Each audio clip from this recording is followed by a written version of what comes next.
The silence inside the stellar assembly hall felt heavier than gravity itself. Ambassador Arya Morgan stood alone at the center of the chamber, while hundreds of alien representatives watched from towering rings of crystal balconies. Some species towered like giants wrapped in shimmering scales. Others floated weightlessly in glowing energy fields. A few possessed dozens of eyes, all fixed on the lone human dot. None of them looked angry. They looked sorry. High Speaker Keller slowly rose from his throne of polished obsidian. The assembly has reached its decision. His calm voice echoed through the immense chamber. Humanity's request for military intervention has been denied. Arya closed her eyes for only a second, exactly as she expected. Our decision is unanimous, Keller continued. The Dominion of Varkesh possesses legal exploration records proving they discovered the Orion Reach before humanity established colonies there. They discovered empty star systems 300 years ago, Arya answered calmly. My people built cities there. We raised children there. We buried our dead there. 21 million civilians now call those worlds home. They are not empty anymore. Several council members shifted uncomfortably. Another representative spoke. The Varkesh have offered generous relocation assistance. Arya slowly turned toward him. They've given us 72 hours to abandon 3 inhabited planets. That's not relocation. That's ethnic cleansing. Silence spread through the assembly.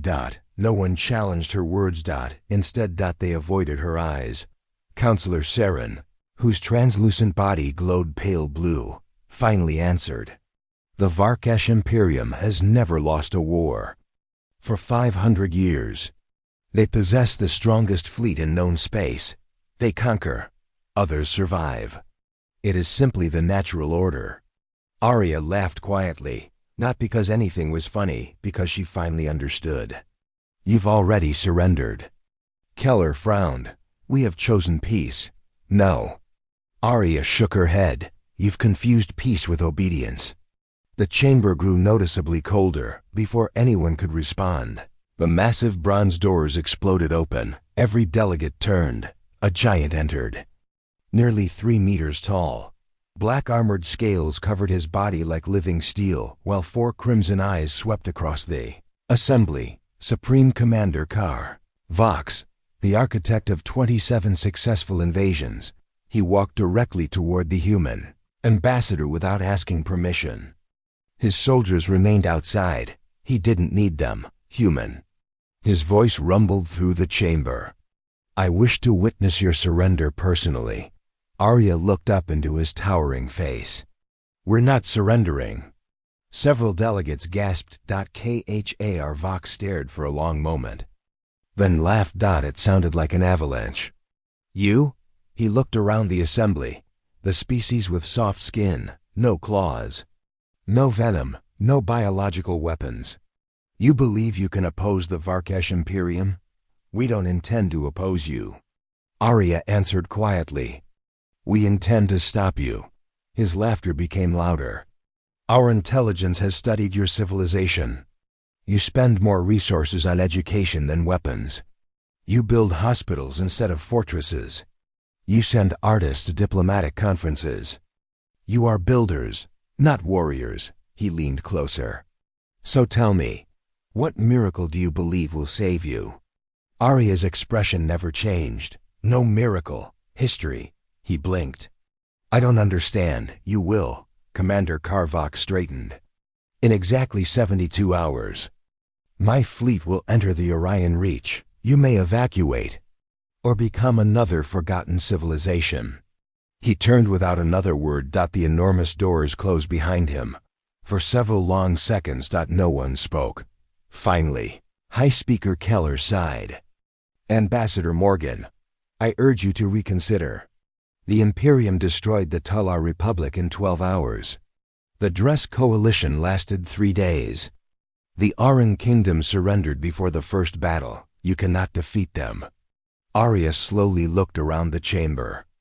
May I ask a question? Keller nodded. In the last 500 years, has anyone ever made the Varkesh afraid? The delegates exchanged confused looks. Counselor Saren answered, "They have faced resistance. That wasn't my question." Arya interrupted. "I asked whether anyone ever made them afraid." Another silence. Finally. Double quotes. No. Arya nodded slowly. "I thought so." She reached into her pocket and activated a small communicator. "This is Ambassador Morgan. I'm returning to Earth. Connect me to Fleet Command." A familiar voice answered almost instantly. "Fleet Marshal Elias Ward speaking. They've refused." She said only those two words. There was no surprise on the other end. Understood. Ward answered calmly. "Authorization?" Arya looked toward the assembly. "Initiate Black Horizon." Several council members frowned. High Speaker Keller leaned forward. "What is Black Horizon?" Arya slipped the communicator back into her pocket. "It's our last option." "What does it involve?" She smiled, a smile completely devoid of warmth. "It involves reminding humanity why our ancestors survived." 20 hours later. Earth. United Systems Defense Command. Fleet Marshal Elias Ward stood before the largest holographic map ever assembled by humanity. Every fleet, every orbital fortress, every hidden shipyard, every classified weapons platform. All illuminated in blue. Around him stood admirals from every human colony. No one looked frightened, only focused. Ward broke the silence. "For 200 years, we believed joining the Galactic Community meant we could finally stop preparing for extinction." He touched the hologram. Red markers appeared across the Orion Reach. "The Assembly believes peace protects civilization." "They're wrong. Our ancestors learned a different lesson." He enlarged the map. Hidden military installations appeared beneath asteroid belts. Underground factories, stealth satellites, autonomous drone swarms. Thousands of classified icons suddenly filled the projection. Several younger officers looked shocked. One whispered, "I didn't know half of this existed." "You weren't supposed to." Ward answered, "For 2 centuries humanity smiled. We traded. We negotiated. We signed treaties. But we never forgot history." He faced the room. "Our species survived ice ages, plagues, world wars, nuclear brinkmanship, climate collapse, terrorism, civil wars. We survived because every generation prepared the next one." He pressed another command. One sentence appeared across the hologram. "Survival is never outsourced." Ward looked around the room. "The Varkesh believe we've become weak. They mistake restraint for inability." He took one slow breath. "Effective immediately. Operation Black Horizon begins.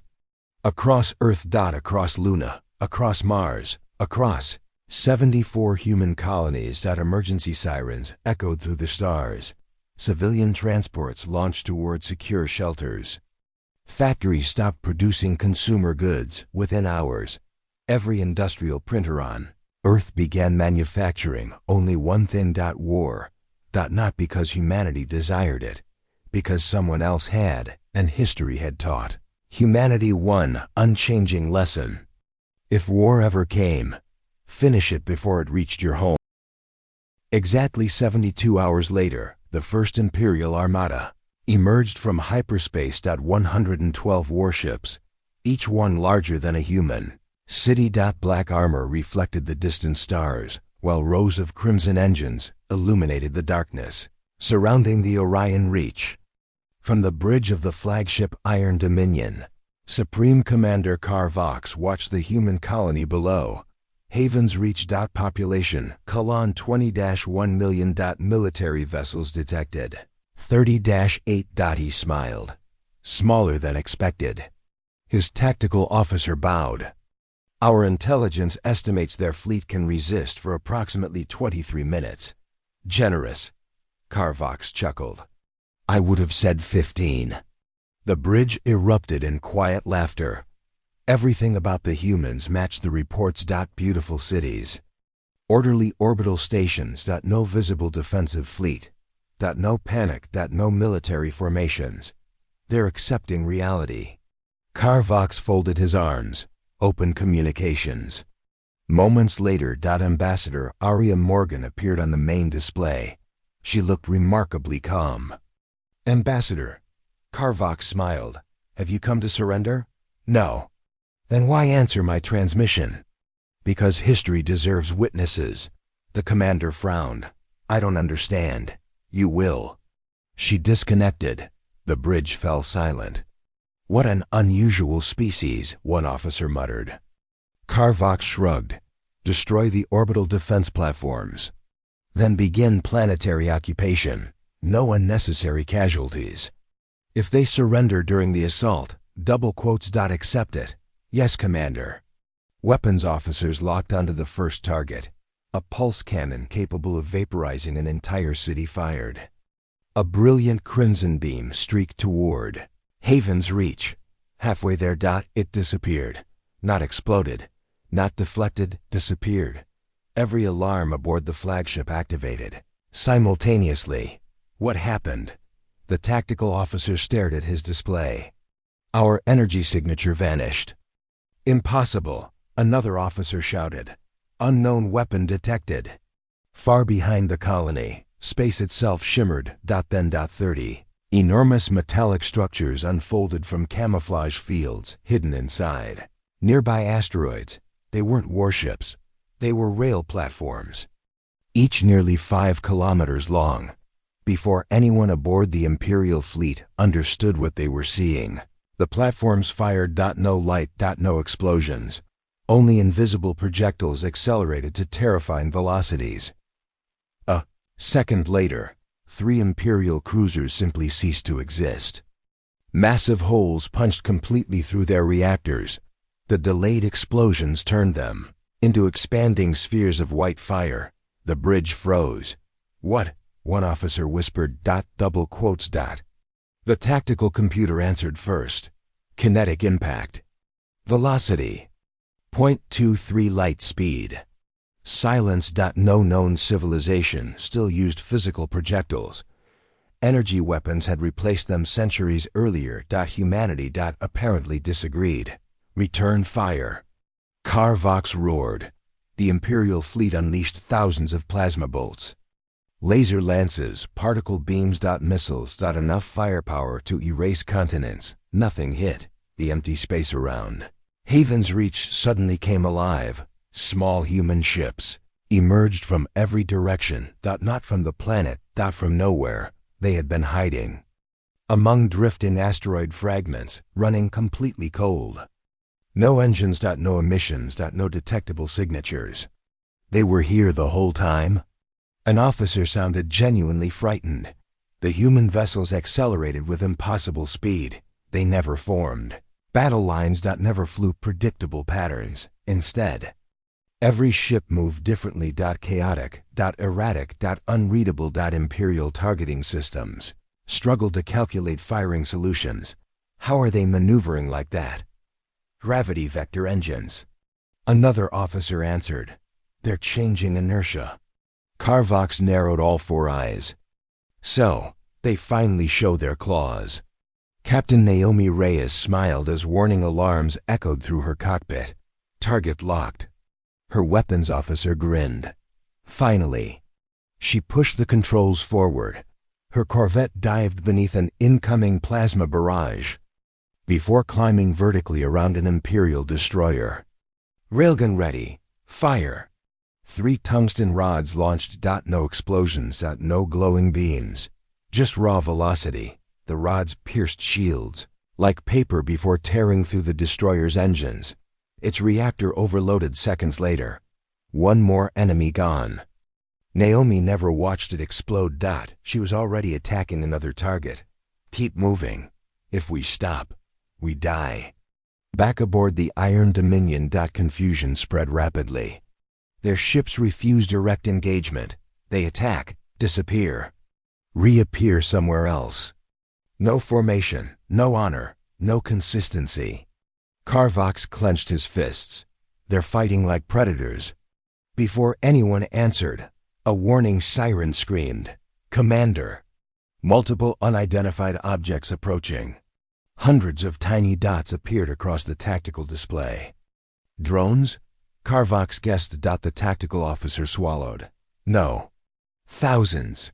The tiny machines accelerated independently. Some targeted sensors, others attacked engines. Many ignored weapons. Entirely. Instead, they attached themselves to the hulls of Imperial ships. What are they doing? The answer arrived moments later. Explosions erupted across the fleet. Not large enough to destroy vessels, just enough to blind sensors. Disable. Communications. Jam targeting arrays. One cruiser accidentally fired into another. Chaos spread instantly. Meanwhile, far beyond visual range. Fleet. Marshal Elias Ward watched calmly. No unnecessary heroics. He spoke quietly. We're not trying to impress them. We're teaching them. Another officer smiled. They still believe this is one battle. Ward nodded. They haven't realized. It's an equation. Every second, Imperial ships consumed fuel. Ammunition. Replacement. Parts. Human losses could be replaced faster. Factories. Across 74 colonies were already producing new ships. This battle had begun weeks earlier. The Imperium simply didn't know it. Back near Haven's Reach, Carvox finally understood. They're exhausting us. Not defeating us. His communications officer nodded nervously. They're attacking logistics, engines, fuel, command systems. Rarely the armored sections. They're dismantling us. Another violent explosion interrupted him. An Imperial battleship drifted powerless after losing every engine. Moments later, human bombers appeared from behind the moon. One precise strike. The disabled giant disappeared forever. Then something impossible happened. Imperial communications failed. Every screen aboard the flagship flickered. Static filled every frequency. One by one, human voices replaced command channels. Not threats, not propaganda. History. Calm narrators described ancient battles. Thermopy, La-10 Midway. Stalingrad. Normandy. They explained how smaller forces defeated stronger empires through planning. Adaptation. Persistence. One sentence repeated across every frequency. Power wins battles. Preparation wins wars. Bridge officers looked at one another uneasily.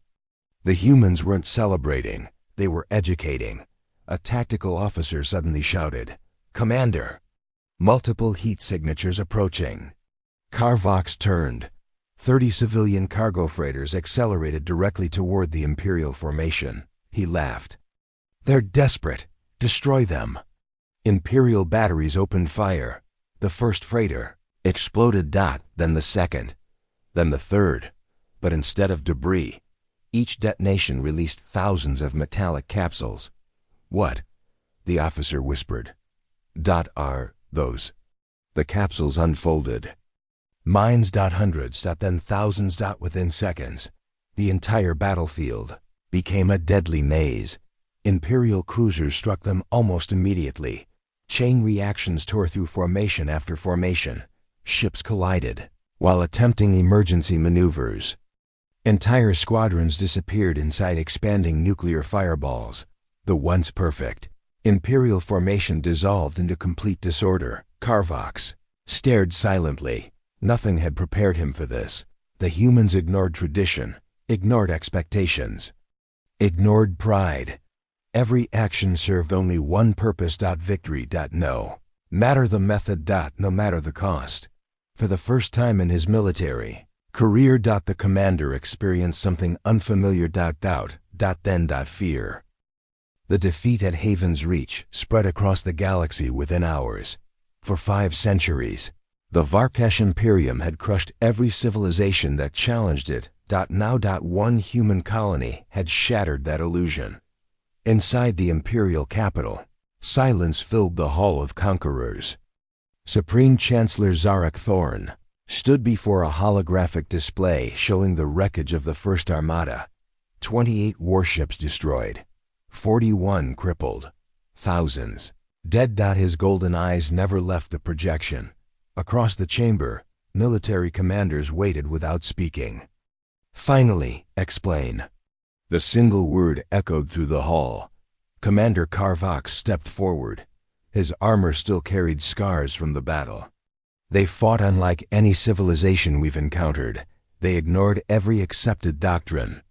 They never defended the strongest position. They attacked the weakest. They refused honorable engagement. They weaponized logistics. They weaponized information. They even weaponized civilian cargo vessels. Several commanders scoffed. Cowardice. One muttered. KHAR Vox slowly turned.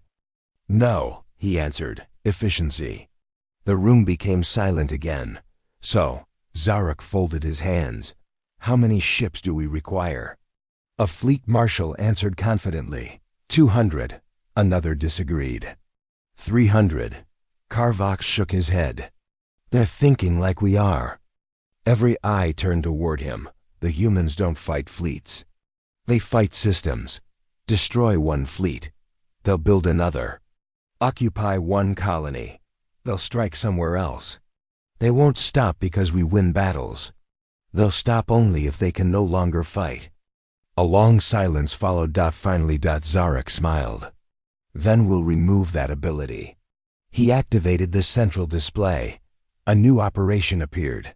Total PCI 500 warships. Every available fleet. The largest military campaign in Imperial history. We will erase humanity's industrial base. No factories. No shipyards. No future. 3 weeks later, Fleet Marshal Elias Ward watched hundreds of red markers appear across the holographic map. They're coming. An intelligence officer nodded. Confirmed. 500 warships. Every major Imperial fleet. Another officer looked concerned. They've learned. Ward smiled slightly. No, they've adapted. There's a difference. He enlarged the map. Every Imperial fleet followed predictable hyperspace corridors. Exactly where humanity expected them. Phase 2 begins. Across human space, entire colonies appeared abandoned. Shipyards looked deserted. Orbital stations powered down. Mining facilities stopped transmitting. Imperial scouts reported the same. Conclusion: everywhere. They're retreating. Commander Karvox wasn't convinced. They're hiding something. The Imperial Armada entered the Erebus corridor, a narrow region surrounded by shattered moons. Perfectly quiet. Too quiet. Sensors detected nothing. No ships. No stations. No weapons. The fleet advanced deeper. Then gravity changed. Entire moons moved. Not naturally. Artificial engines hidden beneath their surfaces suddenly activated. Ancient asteroid fragments shifted position, sealing every exit behind the Imperial fleet. What is happening? An officer shouted. Before anyone answered, millions of metallic objects emerged from inside the drifting rocks. Not missiles. Not drones. Autonomous rail platforms. Thousands of them. Every weapon fired simultaneously. The darkness exploded with invisible death. Human projectiles slammed into front of the Imperial formation. Cruisers vanished. Destroyers broke apart. Shields collapsed instantly. The Imperium answered with overwhelming firepower. Plasma storms illuminated the corridor. Asteroids vaporized. Entire moons shattered. Yet the human platforms kept firing. Each one operated independently. Destroy one. 3 more activated somewhere else. They've turned the corridor itself into a fortress. A tactical officer yelled. Far away. Ward observed quietly. Good. They're exactly where we wanted them. He pressed another command. The true attack began, while 500 Imperial warships fought inside. EREBUS. 3 human strike groups jumped directly into Imperial territory. No speeches. No declarations. No warning. Their targets weren't military headquarters. They were fuel depots, orbital refineries, supply stations. Communications relays. Every structure the Imperial Navy depended upon. Captain Naomi Reyes led the first attack. Target confirmed. Kestrel Fuel Complex. One railgun volley pierced the refinery's reactor, Seconds later, the installation erupted into a miniature sun. No cheering. No celebration. Next target. Her fleet vanished into hyperspace before Imperial reinforcements arrived. Across the IMP-RIUM. The same reports flooded command centers. Supply Depot 7 destroyed. Communications Grid Delta offline. Shipyard 9 burning. Fuel reserves lost. The attacks never stopped. Human fleets appeared. Destroyed one objective. Disappeared. Always before defenders could respond. Inside the Erebus corridor, Commander Carvox finally understood. His expression darkened. We've been divided. The tactical officer stared at him. They wanted us here. Exactly. They're not trying to destroy 500 ships. They're destroying everything those ships need. He looked at the tactical display. Fuel levels falling. Ammunition consumption rising. Replacement. Parts unavailable. Supply convoys destroyed. The realization hit every senior officer at once. Imperium still possessed the strongest fleet in the galaxy. But strength meant nothing if the fleet could no longer move. Fleet. Marshal Ward watched new intelligence arrive. One officer smiled. Phase 2 is succeeding. Ward nodded. They expected another battle. We gave them a campaign. He looked toward the stars. The hardest wars are won long before the final battle. Far across the galaxy. The Stellar Assembly watched every report with growing disbelief. Hi. Speaker Keller stared silently at the casualty figures. A counselor finally spoke. They're attacking logistics. Another whispered. They're dismantling an empire. Keller slowly lowered his head. We misunderstood humanity. No. Counselor Saren answered quietly. We never understood them at all. The Varkesh Imperium had never experienced war like this. For centuries, every campaign followed the same pattern. The Imperial fleet arrived. The enemy resisted. The enemy surrendered. This time, the enemy kept fighting, and somehow the battlefield seemed to be everywhere. Inside the Imperial War Ministry, emergency reports arrived faster than officers could read them. Fuel reserves at Sector 9 destroyed. Shipyard Delta has stopped production. Communication Array 12 is offline. Convoy 31 has disappeared. One after another. Hour after hour. Supreme Chancellor Zarek watched the stream of failures without speaking. Finally he looked toward Carvox. How many worlds have the humans attacked? 38 military targets, mostly. Zarek frowned. Mostly, they avoid civilian population centers. They target factories, shipyards, fuel, supply routes. They're dismantling our ability to wage war. Another commander slammed his fist onto the table. They're cowards. Carvox calmly shook his head. No, they're disciplined. If they wanted revenge, they would burn cities. They're choosing military targets. They're ending the war before it reaches civilians. Silence filled the room. Even the Chancellor couldn't argue. Meanwhile, Earth. Fleet headquarters. Fleet Marshal Elias Ward stood beside Ambassador Aria Morgan, watching the latest casualty report. Human losses, 184. Ships, more than 12,000 personnel. Aria quietly read every name scrolling across the memorial display. They knew the risks, Ward nodded. They volunteered. She remained silent. So many. Ward folded his hands. History remembers victories, but victories are always purchased. He looked toward the stars beyond the observation window. Our responsibility. Is making sure they weren't purchased in vain. Across human space, factories never stopped. Construction drones worked around the clock. Old cargo vessels became missile carriers. Mining equipment became kinetic launchers. Civilian transport. Companies delivered ammunition instead of supplies. Every colony contributed something, not because anyone forced them, because every citizen understood the same truth. If one colony fell, none would remain safe. The Varkesh soon changed tactics. Instead of attacking human fleets, they attacked Earth. Not the planet itself, its economy. Thousands of autonomous stealth drones slipped into human territory, some sabotaged communications. Others disabled power stations. Several infiltrated orbital shipyards before detonating. Within hours, production across 3 colonies dropped by nearly 40%. For the first time since the war began, humanity had been surprised. Ward received the report without changing expression. So, they've started learning, his intelligence chief nodded. They're adapting. Good. The younger officers stared at him. One finally asked, "Good?" Ward smiled faintly. Predictable enemies are dangerous. Learning enemies become predictable again. Within 48 hours, human engineers rewrote every defense protocol. Artificial intelligence began hunting infiltration drones.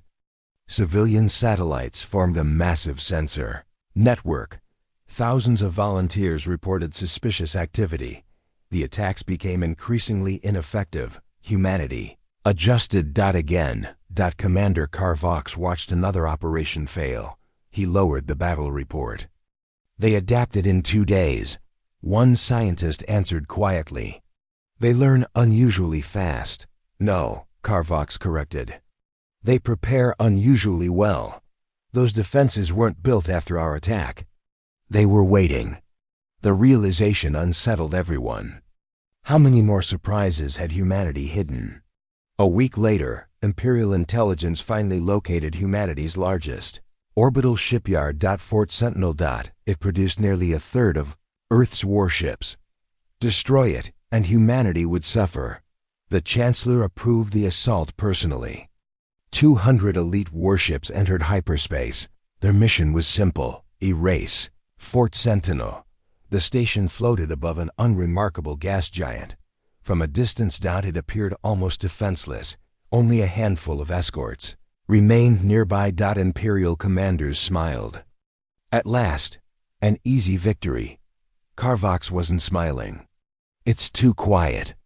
Before anyone responded, the escorts retreated. Not in panic. Deliberately. Drawing the Imperial fleet closer. Closer. Then every warning system activated. Commander! The gas giant! Energy signatures erupted beneath the clouds. Hidden beneath decades of artificial storms. Hundreds of enormous defense platforms emerged. Rail batteries, missile arrays, directed energy lances. The entire planet had been transformed into a concealed fortress. Vox whispered only 2 words. Another trap. The battle began instantly. Missiles filled space like meteor showers. Railgun strikes punched through battleships. Imperial plasma cannons carved glowing scars across orbital defenses. Explosions illuminated the darkness for thousands of kilometers.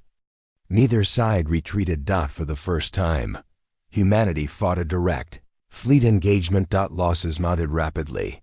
Entire squadrons disappeared. Ships collided. Rescue craft ignored enemy fire to recover survivors. The battle lasted 11 brutal hours. When it finally ended, Fort Sentinel still stood.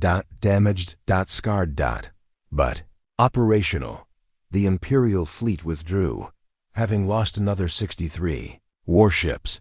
Back aboard his flagship, Carvox stared silently at the casualty list. An officer approached cautiously. "Commander, what are your orders?" He looked through the bridge viewport. For the first time, he no longer saw weak prey. He saw equals. Perhaps. Something even worse. An enemy willing to sacrifice everything, yet disciplined enough to stop when unnecessary bloodshed could be avoided. He finally answered, "Prepare a secure channel." "To whom, Commander?" He hesitated. Double quotes. The Chancellor. "I believe we need to discuss ending this war." The bridge fell silent. No one had ever heard those words from Carvox. Not once. In 40 years of service. On Earth. Ambassador Aria Morgan stood alone before the memorial wall outside Fleet Headquarters. New names had been engraved overnight. She placed her hand gently against the polished stone. Fleet Marshal Ward joined her. "They're beginning to understand," he said quietly. Arya nodded. "The question is..." She looked toward the stars at double quotes. "Will they understand soon enough?" Far beyond human space, the answer was already taking shape, because while both civilizations had fought with determination, only one still believed the war could be won, and that belief was beginning to crack. 3 days after the Battle of Fort Sentinel, the Varkesh Imperium faced a crisis unlike anything in its 5-century history. Their fleet still outnumbered humanity, their factories still produced warships, their soldiers still believed in victory. But the empire itself was beginning to break. Fuel shortages spread across frontier sectors, trade routes had collapsed, military shipyards stood idle, while engineers waited for materials that never arrived. Entire colonies rationed food and medical supplies as transport convoys failed to arrive. For the first time in living memory, the people of the Imperium questioned their government. Inside the Imperial Palace, Supreme Chancellor Zarek sat alone before a holographic map. Red warning symbols covered nearly every major supply network. Commander Carvox entered quietly. "You asked for me." The Chancellor didn't look away from the display. "Tell me honestly." Carvox knew exactly what he meant. "We can still win battles." He answered carefully, "But we cannot win this war." Silence. Finally Zarek spoke. "I have led this empire for 26 years. I have never accepted defeat." Carvox nodded. "I know. But this isn't defeat." The Chancellor finally turned. "What would you call it?" Carvox answered without hesitation. "Reality." He activated another projection. It displayed every major engagement since the beginning of the conflict. The humans never tried to destroy us. They dismantled us. They attacked logistics instead of pride. They protected civilians whenever possible. They adapted faster than we could. They never stopped learning. He looked directly at the Chancellor. "We believed strength came from power. They proved strength comes from endurance." Far away, on Earth. Fleet Marshal Elias Ward received an encrypted transmission. "Unknown origin. Highest priority." His communications officer looked surprised. "It comes directly from the Imperial Palace." Ward exchanged a glance with Ambassador Arya Morgan. "They're ready." Arya nodded. "Open the channel." Supreme Chancellor Zarek appeared on the screen. His expression showed neither anger nor pride, only exhaustion. "Ambassador Morgan, we request negotiations." Arya remained silent for several moments. Finally, "On one condition." "Name it." "Both fleets stand down immediately. No further attacks. No hidden offensives. No delay." The Chancellor looked toward Carvox. The commander simply nodded. "Agreed." 2 days later, representatives from both civilizations met aboard the neutral station Solace Point. Around them stood observers from dozens of galactic civilizations. The Stellar Assembly watched every moment. No one wanted another war. High Speaker Kaler opened the meeting. "The purpose of these negotiations is lasting peace." He looked toward the 2 delegations. "May wisdom guide us." Arya Morgan stood first. "Humanity never wanted this conflict. We asked for diplomacy. We requested mediation. We sought cooperation. Our requests were denied." She looked directly at the Chancellor. "When your fleets threatened our homes, we defended them. No more. No less." The Chancellor slowly stood. "For centuries, the Varkesh believed strength granted us the right to decide the fate of weaker civilizations." He paused. "We were wrong." The chamber fell silent. "We withdraw every territorial claim against humanity. Every occupied human system will be returned immediately. Military operations will cease." He lowered his head. "And the Imperium formally apologizes." Many observers exchanged shocked glances. No ruler of the Imperium had ever apologized. Not once. Arya listened quietly before answering. "Humanity accepts your apology." A murmur spread across the chamber. But peace requires responsibility. She presented 3 conditions. First, every occupied colony would receive reconstruction assistance. Second, the Imperium would guarantee unrestricted travel through its territory. Third, a Joint Security Council would be created, so disputes could never again become wars. The Chancellor studied the proposals. Then, without hesitation, he accepted. When the treaty was signed, applause filled the chamber, not because humanity had won, not because the Imperium had surrendered, because billions of lives would now be spared. After the ceremony, Commander Carvox approached Fleet Marshal Ward privately. "I've spent my entire life preparing for war." Ward smiled faintly. So did humanity. Carvox looked surprised. Then why stop? Ward looked through the station's observation window toward the stars. Because winning isn't the purpose. Protecting what matters is.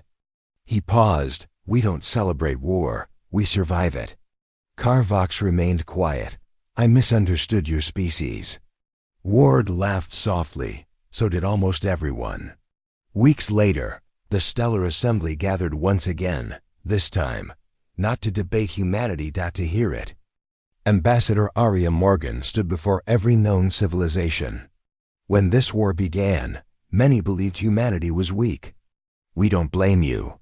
You judged us by our diplomacy, our compassion, our willingness to cooperate," she smiled gently.